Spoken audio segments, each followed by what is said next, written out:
شروع اللہ کے نام سے جو بڑا مہربان نہایت رحم والا ہے۔ لوگو اپنے پروردگار سے ڈرو جس نے تم کو ایک شخص سے پیدا کیا، یعنی اول اس سے اس کا جوڑا بنایا، پھر ان دونوں سے کثرت سے مرد و عورت پیدا کر کے روئے زمین پر پھیلا دیے، اور خدا سے جس کے نام کو تم اپنی حاجت براری کا ذریعہ بناتے ہو ڈرو، اور قطع مودت ارحام سے بچو، کچھ شک نہیں کہ خدا تمہیں دیکھ رہا ہے۔ اور یتیموں کا مال جو تمہاری تحویل میں ہو ان کے حوالے کر دو، اور ان کے پاکیزہ اور عمدہ مال کو اپنے ناقص اور برے مال سے نہ بدلو، اور نہ ان کا مال اپنے مال میں ملا کر کھاؤ کہ یہ بڑا سخت گناہ ہے۔ اور اگر تم کو اس بات کا خوف ہو کہ یتیم لڑکیوں کے بارے میں انصاف نہ کر سکو گے تو ان کے سوا جو عورتیں تم کو پسند ہوں، 2 یا 3 یا 4 ان سے نکاح کر لو۔ اور اگر اس بات کا اندیشہ ہو کہ سب عورتوں سے یکساں سلوک نہ کر سکو گے تو ایک عورت کافی ہے، یا لونڈی جس کے تم مالک ہو، اس سے تم بے انصافی سے بچ جاؤ گے۔ اور عورتوں کو ان کے مہر خوشی سے دے دیا کرو، ہاں اگر وہ اپنی خوشی سے اس میں سے کچھ تم کو چھوڑ دیں تو اسے ذوق و شوق سے کھا لو۔ اور بے عقلوں کو ان کا مال جسے خدا نے تم لوگوں کے لیے سبب معیشت بنایا ہے مت دو، ہاں اس میں سے ان کو کھلاتے اور پہناتے رہو، اور ان سے معقول باتیں کہتے رہو۔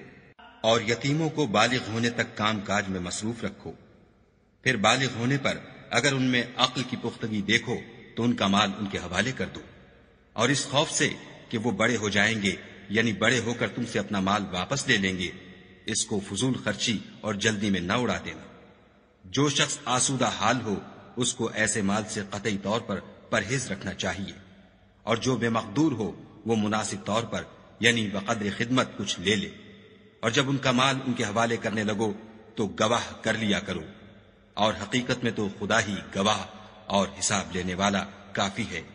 جو مال ماں باپ اور رشتہ دار چھوڑ مریں، تھوڑا ہو یا بہت، اس میں مردوں کا بھی حصہ ہے اور عورتوں کا بھی، یہ حصے خدا کے مقرر کیے ہوئے ہیں۔ اور جب میراث کی تقسیم کے وقت غیر وارث رشتہ دار اور یتیم اور محتاج آ جائیں تو ان کو بھی اس میں سے کچھ دے دیا کرو، اور شیریں کلامی سے پیش آیا کرو۔ اور ایسے لوگوں کو ڈرنا چاہیے جو ایسی حالت میں ہوں کہ اپنے بعد ننھے بچے چھوڑ جائیں، اور ان کو ان کی نسبت خوف ہو کہ ان کے مرنے کے بعد ان بیچاروں کا کیا حال ہوگا۔ بس چاہیے کہ یہ لوگ خدا سے ڈریں اور معقول بات کہیں۔ جو لوگ یتیموں کا مال ناجائز طور پر کھاتے ہیں وہ اپنے پیٹ میں آگ بھرتے ہیں اور دوزخ میں ڈالے جائیں گے۔ خدا تمہاری اولاد کے بارے میں تم کو ارشاد فرماتا ہے کہ ایک لڑکے کا حصہ 2 لڑکیوں کے حصے کے برابر ہے، اور اگر اولاد میت صرف لڑکیاں ہی ہوں یعنی 2 یا 2 سے زیادہ تو کل ترکے میں ان کا 2/3، اور اگر صرف ایک لڑکی ہو تو اس کا حصہ نصف، اور میت کے ماں باپ کا یعنی دونوں میں سے ہر ایک کا ترکے میں 6واں حصہ، بشرطے کہ میت کی اولاد ہو، اور اگر اولاد نہ ہو اور صرف ماں باپ ہی اس کے وارث ہوں تو 1/3 ماں کا حصہ، اور اگر میت کے بھائی بھی ہوں تو ماں کا 6واں حصہ۔ اور یہ تقسیم ترکہ میت کی وصیت کی تعمیل کے بعد جو اس نے کی ہو یا قرض کے ادا ہونے کے بعد جو اس کے ذمے ہو عمل میں آئے گی۔ تم کو معلوم نہیں کہ تمہارے باپ دادوں اور بیٹوں پوتوں میں سے فائدے کے لحاظ سے کون تم سے زیادہ قریب ہے۔ یہ حصے خدا کے مقرر کیے ہوئے ہیں، اور خدا سب کچھ جاننے والا اور حکمت والا ہے۔ اور جو مال تمہاری عورتیں چھوڑ مریں، اگر ان کے اولاد نہ ہو تو اس میں نصف حصہ تمہارا، اور اگر اولاد ہو تو ترکے میں تمہارا حصہ 1/4۔ لیکن یہ تقسیم وصیت کی تعمیل کے بعد جو انہوں نے کی ہو یا قرض کے ادا ہونے کے بعد جو ان کے ذمے ہو کی جائے گی۔ اور جو مال تم مرد چھوڑ مرو اگر تمہارے اولاد نہ ہو تو تمہاری عورتوں کا اس میں 1/4 حصہ، اور اگر اولاد ہو تو ان کا 8واں حصہ۔ یہ حصے تمہاری وصیت کی تعمیل کے بعد جو تم نے کی ہو اور ادائے قرض کے بعد تقسیم کیے جائیں گے۔ اور اگر ایسے مرد یا عورت کی میراث ہو جس کے نہ باپ ہو نہ بیٹا مگر اس کے بھائی یا بہن ہو تو ان میں سے ہر ایک کا 6واں حصہ، اور اگر ایک سے زیادہ ہوں تو سب 1/3 میں شریک ہوں گے۔ یہ حصے بھی بعد ادائے وصیت و قرض بشرطے کہ ان سے میت نے کسی کا نقصان نہ کیا ہو تقسیم کیے جائیں گے۔ یہ خدا کا فرمان ہے، اور خدا نہایت علم والا اور نہایت حلم والا ہے۔ تمام احکام خدا کی حدیں ہیں، اور جو شخص خدا اور اس کے پیغمبر کی فرما برداری کرے گا خدا اس کو بہشتوں میں داخل کرے گا جن میں نہریں بہ رہی ہیں، وہ ان میں ہمیشہ رہیں گے، اور یہ بڑی کامیابی ہے۔ اور جو خدا اور اس کے رسول کی نافرمانی کرے گا اور اس کی حدوں سے نکل جائے گا اس کو خدا دوزخ میں ڈالے گا جہاں وہ ہمیشہ رہے گا، اور اس کو ذلت کا عذاب ہوگا۔ مسلمانوں، تمہاری عورتوں میں جو بدکاری کا ارتکاب کر بیٹھیں ان پر اپنے لوگوں میں سے 4 شخصوں کی شہادت لو۔ اگر وہ ان کی بدکاری کی گواہی دیں تو ان عورتوں کو گھروں میں بند رکھو یہاں تک کہ موت ان کا کام تمام کر دے یا خدا ان کے لیے کوئی اور سبیل پیدا کرے۔ اور جو 2 مرد تم میں سے بدکاری کریں تو ان کو ایذا دو، پھر اگر وہ توبہ کر لیں اور نیکوکار ہو جائیں تو ان کا پیچھا چھوڑ دو۔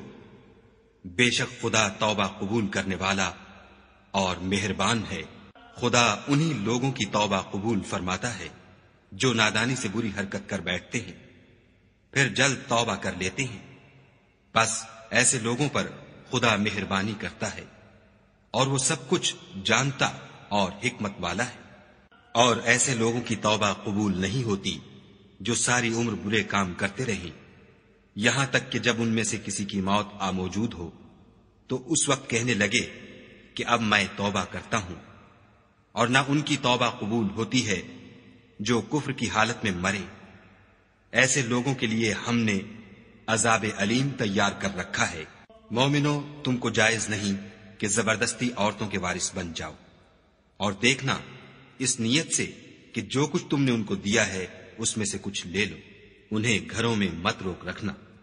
ہاں، اگر وہ کھلے طور پر بدکاری کی مرتکب ہوں تو روکنا نامناسب نہیں، اور ان کے ساتھ اچھی طرح سے رہو سہو۔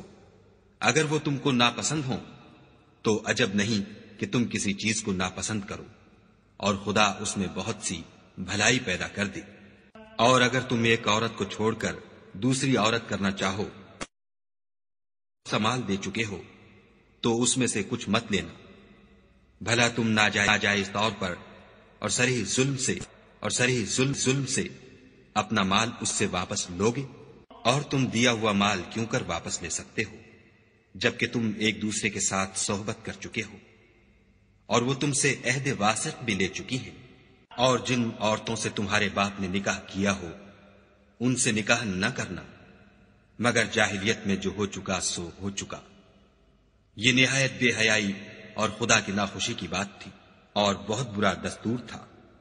تم پر تمہاری مائیں اور بیٹیاں اور بہنیں اور پھوپھیاں اور خالائیں اور بھتیجیاں اور بھانجیاں اور وہ مائیں جنہوں نے تم کو دودھ پلایا ہو اور رضائی بہنیں اور ساسیں حرام کر دی گئی ہیں، اور جن عورتوں سے تم مباشرت کر چکے ہو ان کی لڑکیاں جنہیں تم پرورش کرتے ہو وہ بھی تم پر حرام ہیں۔ ہاں، اگر ان کے ساتھ تم نے مباشرت نہ کی ہو تو ان کی لڑکیوں کے ساتھ نکاح کر لینے میں تم پر کچھ گناہ نہیں۔ اور تمہارے صلبی بیٹوں کی عورتیں بھی اور 2 بہنوں کا اکٹھا کرنا بھی حرام ہے، مگر جو ہو چکا سو ہو چکا، بے شک خدا بخشنے والا اور رحم والا ہے۔ اور شوہر والی عورتیں بھی تم پر حرام ہیں مگر وہ جو اسیر ہو کر لونڈیوں کے طور پر تمہارے قبضے میں آ جائیں۔ یہ حکم خدا نے تم کو لکھ دیا ہے، اور ان محرمات کے سوا اور عورتیں تم کو حلال ہیں، اس طرح سے کہ مال خرچ کر کے ان سے نکاح کر لو، بشرطے کہ نکاح سے مقصود عفت قائم رکھنا ہو، نہ شہوت رانی۔ تو جن عورتوں سے تم فائدہ حاصل کرو ان کا مہر جو مقرر کیا ہو ادا کر دو، اور اگر مقرر کرنے کے بعد آپس کی رضامندی سے مہر میں کمی بیشی کر لو تو تم پر کچھ گناہ نہیں، بے شک خدا سب کچھ جاننے والا اور حکمت والا ہے۔ اور جو شخص تم میں سے مومن آزاد عورتوں یعنی بیویوں سے نکاح کرنے کا مقدور نہ رکھے تو مومن لونڈیوں ہی سے جو تمہارے قبضے میں آ گئی ہوں نکاح کر لے، اور خدا تمہارے ایمان کو اچھی طرح جانتا ہے۔ تم آپس میں ایک دوسرے کے ہم جنس ہو تو ان لونڈیوں کے ساتھ ان کے مالکوں سے اجازت حاصل کر کے نکاح کر لو، اور دستور کے مطابق ان کا مہر بھی ادا کر دو، بشرطے کہ عفیفہ ہوں، نہ ایسی کہ کھلم کھلا بدکاری کریں، اور نہ درپردہ دوستی کرنا چاہیں۔ پھر اگر نکاح میں آ کر بدکاری کا ارتکاب کر بیٹھے تو جو سزا آزاد عورتوں یعنی بیویوں کے لیے ہے اس کی آدھی ان کو دی جائے۔ یہ لونڈی کے ساتھ نکاح کرنے کی اجازت اس شخص کو ہے جسے گناہ کر بیٹھنے کا اندیشہ ہو، اور اگر صبر کرو تو یہ تمہارے لیے بہت اچھا ہے، اور خدا بخشنے والا مہربان ہے۔ خدا چاہتا ہے کہ اپنی آیتیں تم سے کھول کھول کر بیان فرمائے اور تم کو اگلے لوگوں کے طریقے بتائے اور تم پر مہربانی کرے، اور خدا جاننے والا اور حکمت والا ہے۔ اور خدا تو چاہتا ہے کہ تم پر مہربانی کرے، اور جو لوگ اپنی خواہشوں کے پیچھے چلتے ہیں وہ چاہتے ہیں کہ تم سیدھے رستے سے بھٹک کر دور جا پڑو۔ خدا چاہتا ہے کہ تم پر سے بوجھ ہلکا کرے، اور انسان طبعاً کمزور پیدا ہوا ہے۔ مومنوں، ایک دوسرے کا مال ناحق نہ کھاؤ۔ ہاں، اگر آپس کی رضامندی سے تجارت کا لین دین ہو اور اس سے مالی فائدہ حاصل ہو جائے تو وہ جائز ہے، اور اپنے آپ کو ہلاک نہ کرو۔ کچھ شک نہیں کہ خدا تم پر مہربان ہے، اور جو تعدی اور ظلم سے ایسا کرے گا ہم اس کو عنقریب جہنم میں داخل کریں گے، اور یہ خدا کو آسان ہے۔ اگر تم بڑے بڑے گناہوں سے جن سے تم کو منع کیا جاتا ہے اجتناب رکھو گے تو ہم تمہارے چھوٹے چھوٹے گناہ معاف کر دیں گے اور تمہیں عزت کے مکانوں میں داخل کریں گے۔ اور جس چیز میں خدا نے تم میں سے بعض کو بعض پر فضیلت دی ہے اس کی ہوس مت کرو۔ مردوں کو ان کاموں کا ثواب ہے جو انہوں نے کیے، اور عورتوں کو ان کاموں کا ثواب ہے جو انہوں نے کیے، اور خدا سے اس کا فضل و کرم مانگتے رہو۔ کچھ شک نہیں کہ خدا ہر چیز سے واقف ہے۔ اور جو مال ماں باپ اور رشتہ دار چھوڑ مریں تو حقداروں میں تقسیم کر دو کہ ہم نے ہر ایک کے حقدار مقرر کر دیے ہیں، اور جن لوگوں سے تم عہد کر چکے ہو ان کو بھی ان کا حصہ دو۔ بے شک خدا ہر چیز کے سامنے ہے۔ مرد عورتوں پر مسلط و حاکم ہے، اس لیے کہ خدا نے بعض کو بعض سے افضل بنایا ہے، اور اس لیے بھی کہ مرد اپنا مال خرچ کرتے ہیں تو جو نیک بیویاں ہیں وہ مردوں کے حکم پر چلتی ہیں اور ان کے پیٹھ پیچھے خدا کی حفاظت میں مال و آبرو کی خبرداری کرتی ہیں۔ اور جن عورتوں کی نسبت تمہیں معلوم ہو کہ سرکشی اور بدخوئی کرنے لگی ہیں تو پہلے ان کو زبانی سمجھاؤ، اگر نہ سمجھیں تو پھر ان کے ساتھ سونا ترک کر دو۔ اگر اس پر بھی باز نہ آئیں تو زد و کوب کرو، اور اگر فرما بردار ہو جائیں تو پھر ان کو ایذا دینے کا کوئی بہانہ مت ڈھونڈو۔ بے شک خدا سب سے اعلیٰ اور جلیل القدر ہے۔ اور اگر تم کو معلوم ہو کہ میاں بیوی میں انبن ہے تو ایک منصف مرد کے خاندان میں سے اور ایک منصف عورت کے خاندان میں سے مقرر کرو۔ وہ اگر صلح کرا دینی چاہیں گے تو خدا ان میں موافقت پیدا کر دے گا۔